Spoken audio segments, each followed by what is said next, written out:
আমি সকলোৱে এক অদ্ভুত শক্তিৰ অধিকাৰী হয়, কিন্তু আমি নিজক চিনি নাপাওঁ। আমি নিজক আৱিষ্কাৰ কৰিব নোৱাৰোঁ।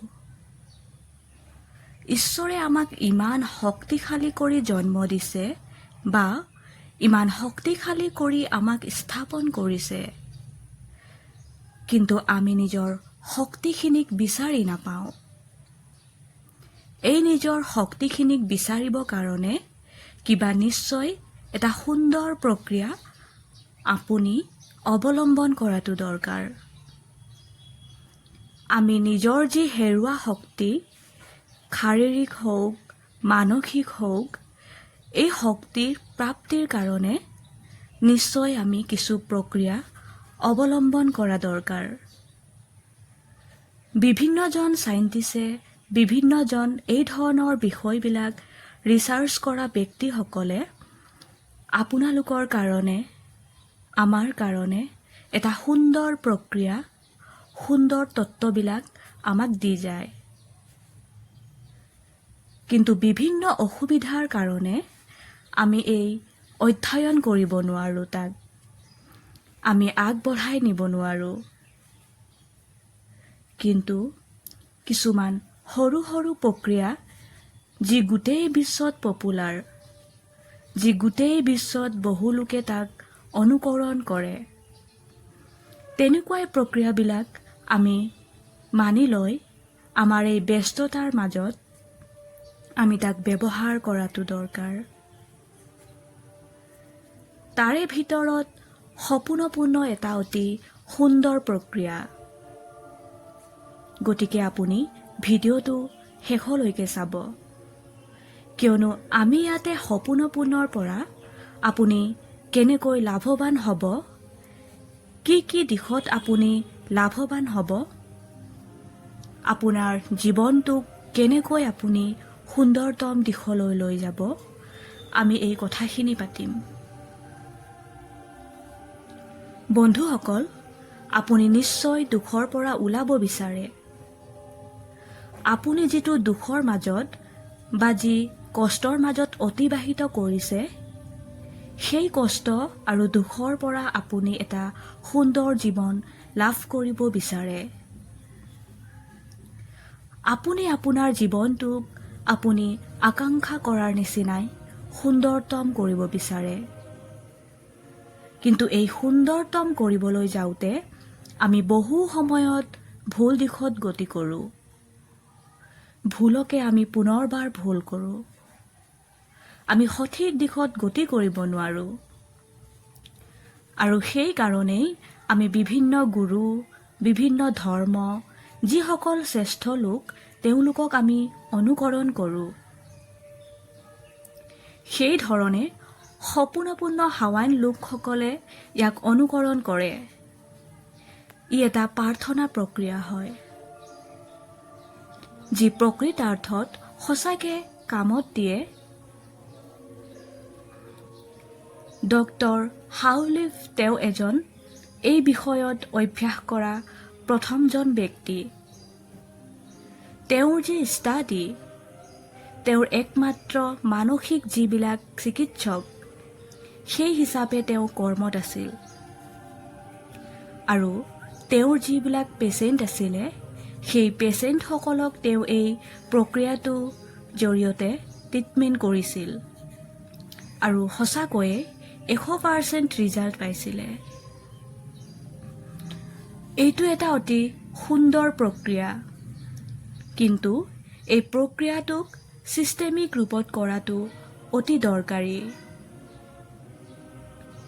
এই প্ৰক্ৰিয়াটো অৱলম্বন কৰি আপোনাৰ জীৱনৰ যি আপুনি ধন কামনা প্ৰাপ্তি কৰে, আপোনাৰ জীৱনৰ যি প্ৰেম প্ৰাপ্তি, আপোনাৰ ঘৰ এখন সুন্দৰময় হোৱাৰ যি কামনা, বা আপুনি যি পপুলাৰিটি হ'ব বিচাৰিছে, বা আপুনি আপোনাৰ জীৱনৰ যি আকাংক্ষা, তাৰ ফল আপুনি লাভ কৰিব বিচাৰিছে, হয়, তাক আপুনি প্ৰাপ্তি কৰিব পাৰিব। সপোনপূৰ্ণ প্ৰক্ৰিয়াটো মাত্ৰ 4টা চেণ্টেন্সৰ এটা প্ৰাৰ্থনা। ইয়াক আপুনি প্ৰতিদিন কৰাটো খুবেই দৰকাৰ। নিৰ্দিষ্ট সময়ত কৰিলে বেছি ভাল।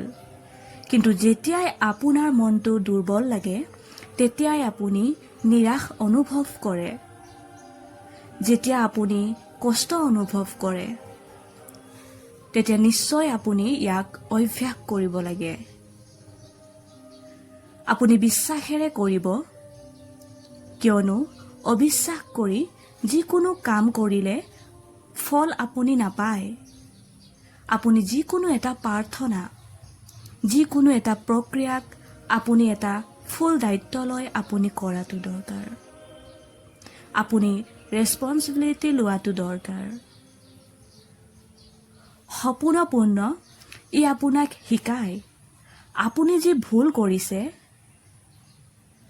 আপুনি যি জীৱনত যিবিলাক কাম কৰিছে, সকলো জীৱনৰ সকলো ভুল শুদ্ধ সকলো দায়িত্ব আপোনাক ল'বলৈ শিকায়। আৰু আপুনি বিশেষকৈ নিজৰ লগত যি ভুল কৰিছে, নিজৰ লগত যি সমস্যাৰ সৃষ্টি কৰিছে, আপুনি নিজৰ লগত যি আপুনি ভুল দিশত আপোনাৰ জীৱনটো বহুতবাৰ লৈ গৈছে, এইবিলাকৰ পৰা আপুনি নিজকে শুদ্ধতম দিশত নিবৰ কাৰণে আপুনি নিজক এই প্ৰাৰ্থনাৰ জৰিয়তে শুধৰণি কৰা দৰকাৰ। 4টা চেণ্টেন্সৰ হয় আপুনি মনত ৰাখিব পৰাকে সৰু সৰু চেণ্টেন্সত। I am sorry, please forgive me, thank you, and I love you. I am sorry, please forgive me, thank you, and I love you.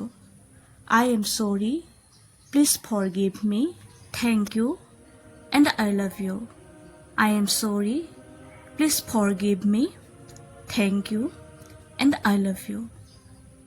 এই 4টা চেণ্টেন্সৰ এটা সুন্দৰ প্ৰাৰ্থনা প্ৰক্ৰিয়া, যি প্ৰাৰ্থনা প্ৰক্ৰিয়াক আপুনি যদি অৱলম্বন কৰে, আপোনাৰ হৃদয়ত যদি হাত থৈ আপুনি প্ৰতিদিন এই যিটো প্ৰাৰ্থনা তাক কিছু সময়ৰ কাৰণে আপুনি যদি অনুকৰণ কৰে, আপুনি নিশ্চয় শান্তি লাভ কৰিব।